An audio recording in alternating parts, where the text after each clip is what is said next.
ସାଙ୍ଗମାନେ ପ୍ରଥମ ଥର ପାଇଁ ମୁଁ ଯାଉଛି ମୋ ନଣନ୍ଦ ଘରକୁ। ତ ଏଠି ଆମ ବାବୁ ଯାଇଛନ୍ତି କିଛି କିଣାକିଣି କରିବା ପାଇଁ।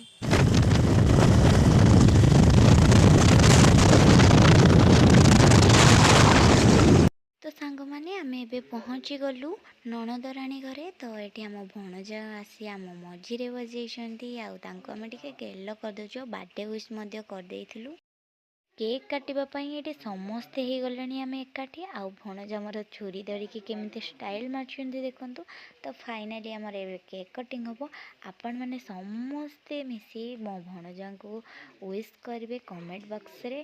ଆଉ ଭିଡ଼ିଓଟି ଭଲ ଲାଗିଲେ ଲାଇକ୍ କରିବାକୁ ଜମା ବି ଭୁଲିବେନି।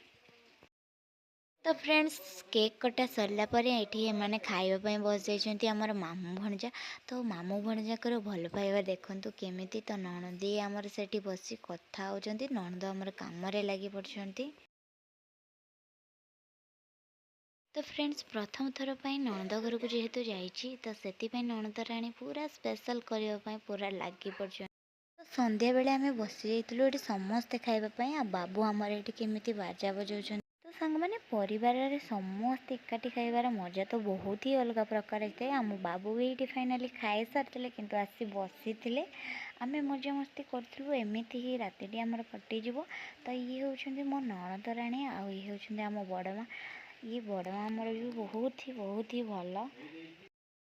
ତ ଫ୍ରେଣ୍ଡସ୍, ଖାଇସାରିଲା ପରେ ଆମେ ଟିକେ ଏଠି ନ୍ୟୁज़ ଦେଖିଥିଲୁ। ଯେହେତୁ ଆଗକୁ ବାତ୍ୟା ଅଛି ତ ସେଥିପାଇଁ ଆମେ ନ୍ୟୁज़ ଦେଖିବା ପାଇଁ ଚାଲି ଆସିଥିଲୁ ସମସ୍ତେ ମିଶି।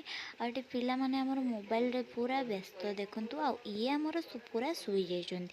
ତ ଚାଲନ୍ତୁ ଶୋଇପଡ଼ିବା, କାଲି ସକାଳେ କଥା ହେବା। ଫ୍ରେଣ୍ଡସ୍, ସକାଳୁ ସକାଳୁ ମୁଁ ରେଡ଼ି ହେଇଗଲିଣି। ଭାଣିଜୀ ମୋର ବି ଏଠି ଟ୍ୟୁସନ୍ରୁ ଆସିସାରିଲେଣି। ତ ଇଏ ହେଉଛନ୍ତି ମୋ ସୁନ୍ଦରୀ ଭାଣିଜୀ। ଆମେ ମାଇଁ ଭାଣିଜୀ ମିଶି ଦୁଇ ଜଣ ରିଲ୍ସ କରିଥିଲୁ ଆଉ କାଲି ରାତିରେ ବହୁତ ମଜାମସ୍ତି କରିଥିଲୁ। ତ ଚାଲନ୍ତୁ ଏବେ ଖାଇବା ପାଇଁ ଯିବା। ସକାଳୁ ସକାଳୁ ମାମୁଁ ଭଣଜା ଏଠି ଖାଇବା ପାଇଁ ବସିଯାଇଛନ୍ତି।